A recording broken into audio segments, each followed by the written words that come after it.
Hello नमस्कार दोस्तों, आप सभी का स्वागत है आपके अपने YouTube channel Anoop study centre 2.0 पे। दोस्तों आज की वीडियो वेरी इंपॉर्टेंट है और आज की वीडियो में आप लोग सीखोगे एलसीएम निकालना, जिसे साधारण भाषा में हम लोग कहते हैं लासा निकालना। एलसीएम का इंग्लिश में कहा जाता है लीस्ट कॉमन मल्टीपल। दोस्तों तो आप लोगों को पता होना चाहिए एलसीएम कैसे निकाला जाता है। आज की वीडियो में आइए आप लोगों को सिखाते हैं।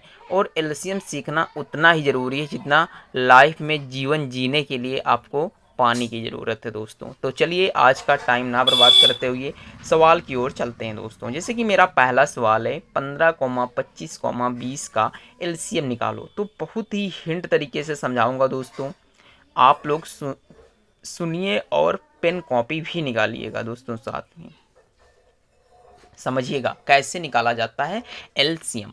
ध्यान रखिएगा, सबसे पहले हम छोटी सी छोटी संख्या से भाग देते हैं। तो क्या एक से भाग दें? नहीं, एक से भाग देने का कोई मतलब नहीं, क्योंकि एक से भाग दोगे तो वही संख्या उतरेगी। हमारा काम है इन संख्याओं को कम करते जाना। तो हम 2 से भाग देते हैं। तो सबसे पहले 2 से भाग देंगे। 2 से 15 कटेगा नहीं, तो हम इसे ज्यों का त्यों उतार लेंगे। 25 कटेगा नहीं, तो इसे ज्यों का त्यों उतार लेंगे। फिर क्या 20 कट जाएगा? हाँ, 2 धाम कितना होता है? 20। जब तक 2 से कटे आप तब तक 2 से काटिएगा। 15 नहीं कट रहा, कोई दिक्कत नहीं। 25 नहीं कट रहा, कोई दिक्कत नहीं। 2 पंचे 10। अब देखिए दोस्तों, क्या 5 भी 2 से कटेगा? 25 भी 2 से कटेगा? नहीं कटेगा। तो अब हम कितने से कोशिश करेंगे? 3 से काटने की कोशिश करेंगे। तो देखिए 3 पचे कितना होता है? 15, यानी 5 कट गया। 25 कटेगा? 3 से नहीं कटेगा, इसे उतार लेंगे। 5 कटेगा? नहीं कटेगा, इसे भी उतार लेंगे। फिर देखिए दोस्तों 5 से काटेंगे, क्योंकि 4 से संख्या तो कोई कटने वाली रही नहीं। तो 5 से काटेंगे। तो 5 एकम 5, पचम 25, 5 एकम 5। आपको कि कहाँ तक सर काटना है? तो इसे वहाँ तक काटना है जब लास्ट में 1 आ जाए तीनों संख्याओं में। तो देखिए अब क्या 1 कटेगा 5 से? नहीं, तो 1 को तो ज्यों का त्यों उतार लेंगे, क्योंकि ये तो भाई कट गया। 5 एकम 5, ये भी कट गया। अब लास्ट में कितना बचा? 1 बचा। 1 बचा ना, तो यही दोस्तों हमारा हल हो गया। आपको यदि बूझे इसका मान तो आप इसे ऐसे भी लिख सकते हो, 2 मल्टीप्लाई 2 मल्टीप्लाई 3 मल्टीप्लाई 5 मल्टीप्लाई 5। देखिए 2 दूनी 4, 4 तियाँ 12, 12 पंजे 60 और 60 पंजे कितना होता है? 300। यानी इसका एलसीएम अगर जो बूझा जाए इन सभी संख्याओं का तो कितना आने वाला है? 300 आने वाला है। तो आई होप आप लोग समझ चुके होंगे कि ये सवाल कैसे लगता है। नहीं समझ में आया कोई दिक्कत हुआ नहीं खेवा, आप दूसरा नंबर सवाल देखा। देखिए सवाल नंबर 2 क्या है समझिएगा।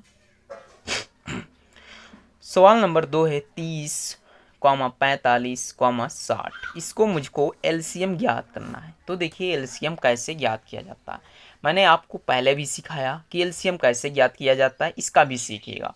30, 45, 60 का एलसीएम सबसे पहले 2 से भाग देंगे। तो 15 दूनी 30 कट रहा है। 45 नहीं कटेगा, कोई दिक्कत नहीं, उतार लीजिए। 60 कट जाएगा, इसे हम लिख लेते हैं। फिर 2 से भाग देंगे।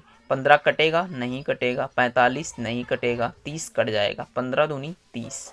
अब क्या 3 से संख्याएं कटेंगी? यहाँ काट के कोशिश करते हैं। 3 पचे 15, 15 तियाँ 45, 3 पचे 15।